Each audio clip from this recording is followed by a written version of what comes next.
रामकृष्ण हरी माऊली. परत एकदा तुमचं संतांचे पाईक या चॅनल मध्ये हार्दिक हार्दिक स्वागत. आणि आपण आज बघणार आहोत माऊली ज्ञानेश्वरांच्या हरिपाठातील एक अतिशय गोड अभंग, ज्या अभंगामध्ये माऊली ज्ञानेश्वर भगवंताचं वर्णन करतायत. बघा, अभंगाचं नाव आहे चहुवेदी जाण साही शास्त्र कारण 18ही पुराण हरिसी गाती. बघा, सर्वांच्या पाठांतरातील हा अभंग आहे. या अभंगामध्ये माऊली ज्ञानेश्वरांनी वेगवेगळ्या प्रकारचे उदाहरणं दिलेले आहेत. त्यांनी आपल्याला पटवून दिलंय की शेवटी सर्व गोष्टी तुम्ही जरी पाहिल्या, शास्त्र पुराण सर्व काही जरी पाहिलं, तरी त्या प्रत्येक गोष्टीमध्ये अंतिम सत्य तुम्हाला भगवंत दिसेल. या अभंगामधून माऊलींनी वेगवेगळ्या प्रकारचे उदाहरणं दिलेले आणि आपल्याला वेगवेगळ्या प्रकारचे संदेश दिलेले आहेत. बघा, माऊलींचा हरिपाठ आपण रोज वाचतो, रोज म्हणतो, गातो, परंतु त्या हरिपाठाचा अर्थ आणि या अभंगाद्वारे माऊलीने आपल्याला कुठल्या प्रकारचा संदेश दिलेला आहे, आपण ते आज या अभंगामधून बघणार आहे. बघा, माऊली ज्ञानेश्वरांच्या हरिपाठामध्ये माऊलींनी अनेक प्रकारचे अभंग लिहिले आहेत. काही हरीचं वर्णन करणार आहेत, काही मानवी संदेश देणार आहेत, काही तुम्हाला तुमच्या जीवनामध्ये चिंता मुक्त होण्याकरता साधन उपाय सांगणारे अभंग आहेत. आणि अशाच प्रकारचा एक अतिशय गोड अभंग, ज्या अभंगामध्ये माऊली ज्ञानेश्वर म्हणताय, तुम्ही चारही वेद पाहिले, पुराण पाहिलं, सर्व गोष्टी जरी पाहिल्या तरी त्या सर्व गोष्टी भगवंताचंच वर्णन करतात. अंतिम सत्य हे भगवंत आहे. आणि त्या 18 पुराण, वेद, उपनिषद, तुम्ही कुठलाही ग्रंथ जरी उघडला तरी ते भगवंताचं, परमात्म्याचं महत्व सांगतात, त्याच्या महिम्याचं वर्णन करतात, असं माऊली म्हणताय. चला तर पहिले आपण अभंग बघूया आणि त्यानंतर आपण बघूया त्या अभंगाचा अर्थ. बघा, हा अभंग सर्वांना पाठांतरातील आहे. माऊली म्हणताय, चहुवेदी जाण साही शास्त्र कारण 18ही पुराण हरिसी गाती. म्हणतोनी नवनीता तैसे घे अनंता वाया व्यर्थ कथा सांडी मार्गू. एक हरी आत्मा जीव शिव समा वाया तू दुर्गमान घाली मन. ज्ञानदेव पाठ हरी हा वैकुंठ भरला घनदाट हरी दिसे. बघा, अतिशय गोड वर्णन या अभंगाद्वारे माऊलींनी भगवंताचं केलेलं आहे. बघा, ते म्हणताय, चहुवेदी जाण साही शास्त्र कारण 18ही पुराण हरिसी गाती. अहो, चारही वेद असतील, 18 पुराण असतील, वेगवेगळ्या प्रकारचे शास्त्र असतील, परंतु हे सर्वजण त्या भगवंताचं महात्म्य सांगतात, भगवंताच्या महात्म्याचं वर्णन करतात, असे या ठिकाणी माऊली म्हणतायत. बघा, पुढे माऊली म्हणताय, म्हणतोनी नवनीता तैसे घे अनंता वाया व्यर्थ कथा सांडी मार्ग. बघा, माऊली म्हणताय, ज्याप्रमाणे आपण त्या ताकामधून जेव्हा आपण दह्याचं ताक बनवतो आणि त्याचं मंथन करतो, त्याचं घुसळण करून करून करून जेव्हा त्याचं लोणी बाहेर काढतो, म्हणतोनी नवनीता म्हणजे तैसे घे अनंता.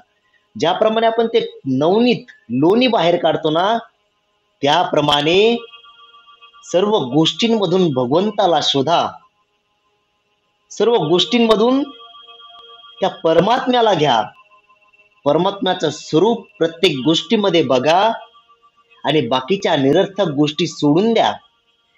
खऱ्या मार्गाने चाला, सत्याने वागा. निरर्थक गोष्टी करण्यापेक्षा खऱ्या मार्गाला धरून सत्य गोष्टींची कास पकडून जीवन जगा, असे या ठिकाणी माऊली म्हणताय. वाया व्यर्थ कथा सांडी मार्ग म्हणजे व्यर्थ ज्या गोष्टीचा काही उपयोग नाहीये त्या गोष्टी सोडून भगवंताच्या सेवेकडे लीन व्हा. या गोष्टी तुम्हाला आत्मिक शांती देतील. तुमच्या जीवनामध्ये या गोष्टी तुम्हाला प्रेरणा देतील आणि तुम्हाला सकारात्मकतेची भावना या गोष्टी देतील. त्यामुळे निरर्थक गोष्टी सोडा आणि सत्कर्माच्या चांगल्या गोष्टीच्या पाठीमागे लागा असं माऊली म्हणताय. पुढे म्हणताय, एक हरी आत्मा जीव शिव समा वाया तो दुर्गमान घाली मन. बघा या ठिकाणी माऊली म्हणताय, हरी म्हणजे परमात्मा, हाच आपला आत्मा आहे. जीव आणि शिव म्हणजे सगुण आणि निर्गुण यांच्यात समान. म्हणजे बघा, सगुण असू निर्गुण असू त्या प्रत्येक गोष्टीमध्ये भगवंत हाच दडलेला आहे, भगवंत हाच वास करतोय. ज्याप्रमाणे आपण म्हणतो की प्रत्येक गोष्टीमध्ये भगवंताचा अंश आहे. प्रत्येक प्राण्यामध्ये, प्रत्येक पक्षामध्ये, या निसर्गामधील प्रत्येक गोष्टीमध्ये भगवंताचा अंश आहे. जे जे दृष्टी दिशे ते ते हरिरूप, पूजा ध्यान जप त्यासी नाही. ज्याप्रमाणे एकनाथ महाराज म्हटले त्याप्रमाणे तुमच्या दृष्टीला दिसणाऱ्या प्रत्येक गोष्टीमध्ये भगवंताचा अंश आहे मायबाप. म्हणून उगाच व्यर्थ कठीण मार्गात गुंतू नका. तुम्ही काय करा, सर्वांमध्ये भगवंत म्हणजे बघा, काही काही लोक असं म्हणतात की मी शिवाची भक्ती करतो, काही म्हणतात मी रामाची भक्ती करतो, काही म्हणतात मी हनुमंताचा भक्त आहे, काही म्हणतात मी बाळकृष्णाचा भक्त आहे. परंतु इथे माऊली म्हणतायत, एक हरी आत्मा जीव शिव समा, म्हणजे जीव आणि शिव यांच्यात काही भेद नाहीये, हे एकच आहेत. भगवंताची अनेक रूप आहेत परंतु शेवटी परमात्मा हा एकच आहे. त्याचप्रमाणे ते म्हणतात, कुठल्याही प्रकारचा भेद करू नका, कुठल्याही प्रकारच्या कठीण मार्गामध्ये गुंतून पडू नका. तुम्ही काय करा, तुमच्या मनामध्ये परमात्म्याविषयी प्रेम, त्याच्याविषयी सद्भावना, भक्ती ठेवा आणि काय करा, त्याची सेवा करा असं या ठिकाणी माऊली म्हणतात. उगाच इकडे तिकडे भटकू नका. सर्वांमध्ये भगवंताचा वास आहे. उगाच त्याला शोधण्यामध्ये तुमचा टाइम वेस्ट करू नका, तुमचा वेळ घालू नका. तुमच्या मनामध्ये भक्ती ठेवा आणि त्या भगवंताचं स्मरण करा. तो नक्कीच तुमच्या भक्तीपोटी, प्रेमापोटी तुमच्यावरती कृपा करेल असं या ठिकाणी माऊली म्हणताय. पुढे माऊली म्हणताय, ज्ञानदेवा पाठ हरी हा वैकुंठ भरला घनदाट हरी दिसे. बघा माऊली म्हणतायत, भगवंताचं स्मरण करणे हाच एक वैकुंठ आहे. बघा ज्याप्रमाणे आपण म्हणतो की एखादा मनुष्य स्वर्गामध्ये गेलाय, वैकुंठामध्ये गेलाय, आणि वैकुंठ कसा हे आपल्याला कोणीच सांगितलं नाही, कारण गेलेला व्यक्ती कधी परतच येत नाही. स्वर्ग कसा हे सांगायला कोणी आजपर्यंत परतच आलं नाही. त्याचप्रमाणे माऊली म्हणताय की आमच्या जीवनामध्ये भगवंताचं स्मरण हाच आमचा वैकुंठ आहे, हाच आमचा मोक्ष आहे. आमच्या जीवनाचं अंतिम सत्य म्हणजे भगवंताची सेवा आहे. त्या परमात्म्याला स्मरण करणं हेच आमच्या हृदयामध्ये सतत स्थान करत असतं. आणि तो जो आनंद आम्हाला मिळतो त्यातच आम्हाला वैकुंठ आणि मोक्षाचा मार्ग सापडतो असे या ठिकाणी माऊली म्हणतात. आणि हरीच्या प्रकाशाने आम्हाला सर्वत्र हरी दिसतोय. जे जे दृष्टी दिसे ते ते हरिरूप, म्हणजे प्रत्येक ठिकाणी आम्हाला भगवंत दिसतोय. मनुष्यामध्ये भगवंत दिसतोय, प्राण्यामध्ये मनुष्य भगवंत दिसतोय, झाडामध्ये भगवंत दिसतोय, फुलांमध्ये भगवंत दिसतोय. त्यामुळे आमच्या जीवनाचं अंतिम सत्य हे हरीची सेवा, हरीची भक्ती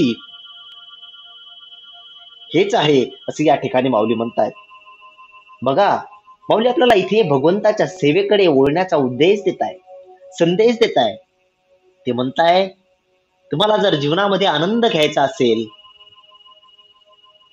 तुम्हाला वैकुंठ मोक्ष प्राप्तीचं सुख जर तुम्हाला कुठे मिळवायचं असेल, तर भगवंताची भक्ती करा, हरीचं स्मरण करा, त्याची सेवा करा.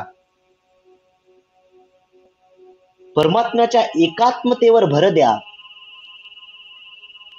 वेद, पुराण, उपनिषद अशा असंख्य ग्रंथांमधून त्या भगवंताला गायलं आहे.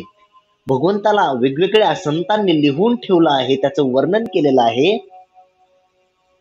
आणि त्या वर्णनाचा स्वीकार करा, त्या वर्णनाचं मनन करा, चिंतन करा आणि भगवंताची सेवा करा. ज्ञान मिळवणं हा जीवनात सर्वात सोपा आणि उत्तम पर्याय आहे, असे या ठिकाणी माऊली म्हणताय. निरर्थक विचार सोडून द्या. बघा, जर तुम्हाला एखाद्या गप्पांमधून बिलकुल ज्ञान मिळत नसेल, व्यर्थची गलबला करू नका. म्हणजे काय? जर तुम्हाला एखाद्या गोष्टीपासून बिलकुल फायदा नाहीये, परंतु आपण निरर्थक बडबड करत राहायची, त्याला माऊली म्हणतायत त्या गोष्टीचा काहीच उपयोग नाहीये. ते म्हणतात निरर्थक विचार सोडून द्या. भय, चिंता सर्व काही सोडा आणि एकाग्र चित्ताने परमात्म्याची सेवा करा. तोच व्यापक आहे, तोच सर्वत्र आहे, तोच या सृष्टीचा नायक आहे. त्यामुळे त्याच्या चरणाशी नतमस्तक व्हा आणि तुमच्या प्रत्येक दुःखामधून मुक्त व्हा, असे या ठिकाणी माऊली म्हणतायत. बघा, माझ्या माऊलींच्या मुखातून ज्याप्रमाणे वेद बोलावा, माझ्या माऊलीच्या मुखातून ज्याप्रमाणे भगवंत बोलावा, त्याचप्रमाणे माऊलींच्या या लिखाणातूनही भगवंतच बोलतोय, भगवंताचाच संवाद आपल्यासोबत होतोय असं वाटतं. बघा, माऊलीच्या अभंगाचा अर्थ सांगत असताना मनामध्ये जो हर्ष निर्माण होतो, जो आनंद निर्माण होतो, तो या गगनात मावेनासा होतो मायबाप.